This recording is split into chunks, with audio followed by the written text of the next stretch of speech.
Hey there, friend. If you're curious about the mysteries of ancient Egypt and want to explore more amazing stories just like this one, go ahead and follow our channel. You can support us by subscribing, liking, and leaving a comment down below. We'd love to have you along for the journey. The secrets of the pyramids revealed. Who really built them? Well, let's dig into the truth together. Gee, tangent cosine sine 3.14159, yeah. That was the cheer we used to hear from the old trigonometry club. But for the rest of us back in math class, words like sine, tangent and pi were just confusing. Who even came up with these terms and why? Was it just to torture students? Well, not exactly. The truth is, the ancient Egyptians were the ones who invented trigonometry. They needed it to build the pyramids, and they did a pretty amazing job. The Great Pyramid of Giza is still standing today, about 4,500 years later. Not a bad record, if you ask me. So, let's step out of the classroom and travel back in time to uncover the secrets of ancient Egyptian engineering. Here you are, standing at the construction site of the Great Pyramids, just about 9 miles from modern-day Cairo. Well, at this point in history, there is no city, just desert and teams of workers. They're moving massive limestone blocks, each weighing around 2.5 tons. The stones are loaded onto wooden sleds, sitting on big rollers. A crew of 8 men is pushing and rolling them across the ground. It makes you instantly think of the conveyor rollers at the supermarket checkout. Same idea, but on a much, much bigger scale. Historians estimate the Egyptians used about 2.3 million blocks for the Great Pyramid alone. And the block in front of you is actually one of the lighter ones. Some of the biggest stones weigh up to 15 tons. So, where did they get all these blocks from? Most came from quarries around Giza. Doesn't sound too impressive until you realize that they also had to move granite slabs for more than 500 miles to the pyramid site. Remember, no trains, no highways. But the Nile was always there. Researchers think the Egyptians dug a canal that connected the Nile directly to the pyramid site. All they had to do was wait for flood season, and the rising waters floated these giant blocks right up to the construction zone. But how on earth did they lift those massive stones onto the pyramid and stack them all the way up to the top? Did they have giant cranes? Not exactly. The Egyptians solved this problem with ramps. Look over there. One of the workers is pointing to a massive ramp wrapping around the pyramid as it rises. Think of it like a winding mountain road. If they tried to build a straight ramp up to the top, it would have been way too steep. Studies show the maximum incline they could manage was about 8%. So instead, they spiraled the ramp around the pyramid. Of course, all this is still theory. Some experts believe the ramp may have even been inside the pyramid itself. To this day, no one knows the exact method. That mystery is still guarded by the Sphinx. Yes, the Great Sphinx. Or is that even its real name? Nope, the Sphinx is just a nickname, like a pen name an author might use or a stage name for a singer. The statue's original Egyptian name actually translates to Horus in the horizon, Horus being the ancient sky god. But the mystery doesn't end there. As you're standing here, a worker passes by carrying a bucket of paint. He's going to add colour to the Sphinx. Researchers discovered traces of red paint near its ear. Paint so strong that tiny patches are still visible thousands of years later. Now you're standing face to face with the Sphinx, looking up at its towering height, 66 feet tall. Resist the urge to take a selfie, okay? Look closer and you'll notice something else. The Sphinx lines up perfectly with the center of one of the Great Pyramid's sides. Your eyes aren't tricking you, it really does sit in the middle of the pyramid's massive face. And that's where the math comes in again. The pyramid has 4 triangular sides, plus a 5th side, the base that you don't normally see because it's underground. But the Sphinx has one last secret to reveal, its age. Most scholars agree it was built by Pharaoh Khafre, who ruled after his father, the builder of another massive pyramid nearby. That means both the pyramid and the Sphinx were likely finished around the same time. Now let's talk numbers again. You've probably heard of Cleopatra. The Egyptian queen often described as breathtakingly beautiful.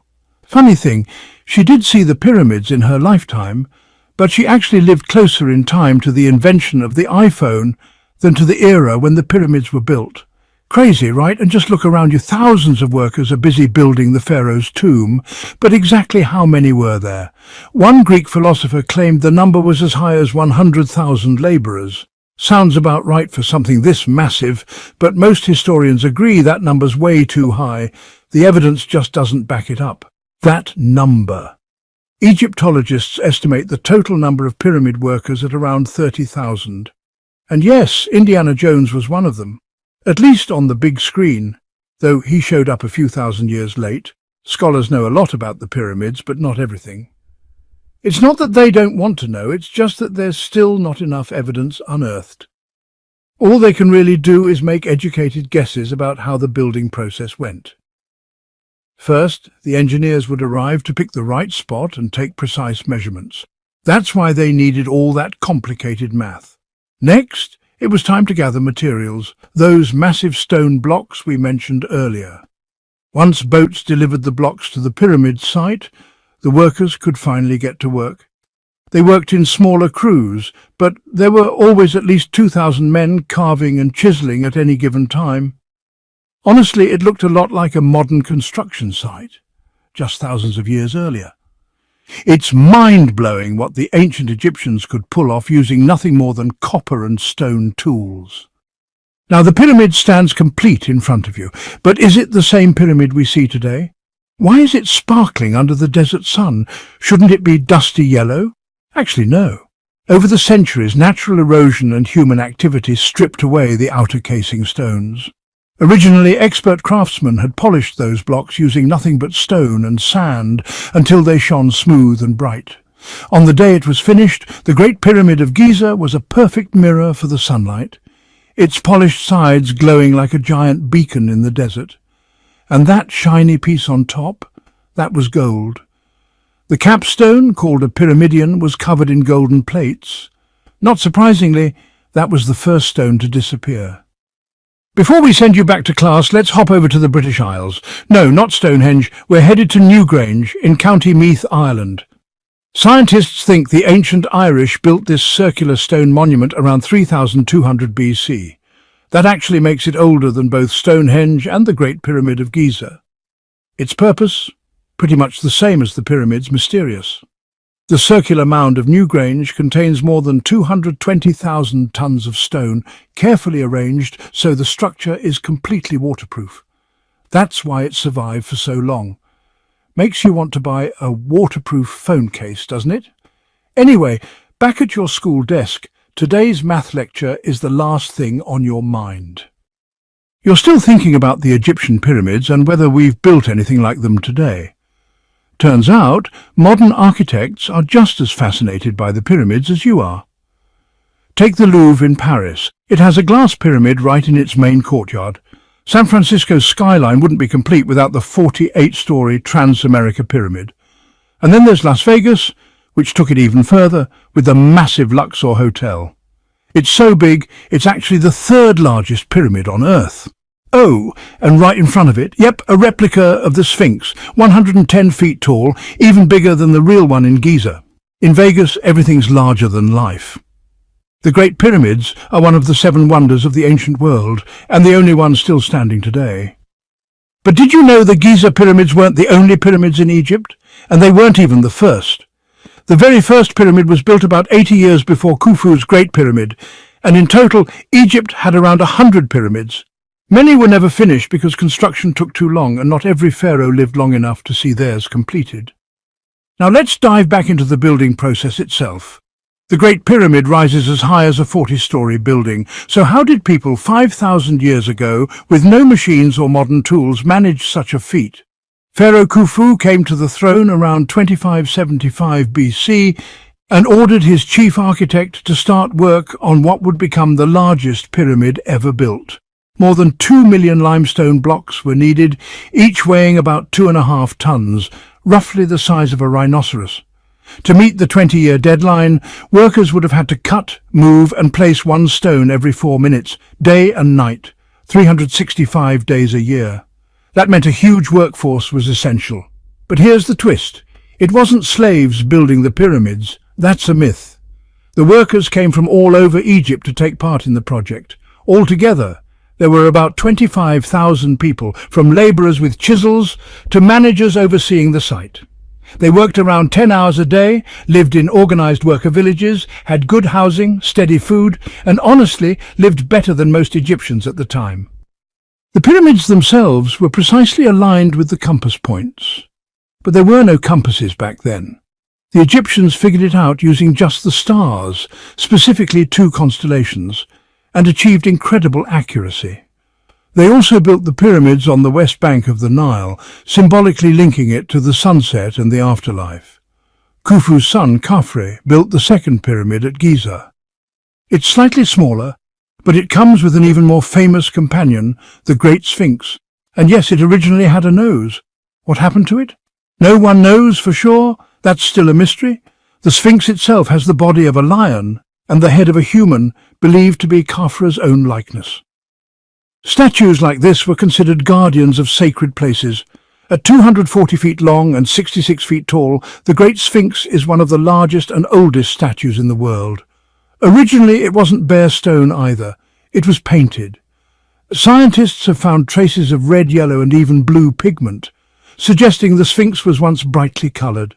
For centuries, the statue was buried in sand up to its shoulders until the 1800s, when an adventurer and his crew of 160 men dug it out. Now, back to pyramid construction. Workers needed tons of limestone. There were 2 main sources. One was close to the pyramid site, but that stone was only good for the inside.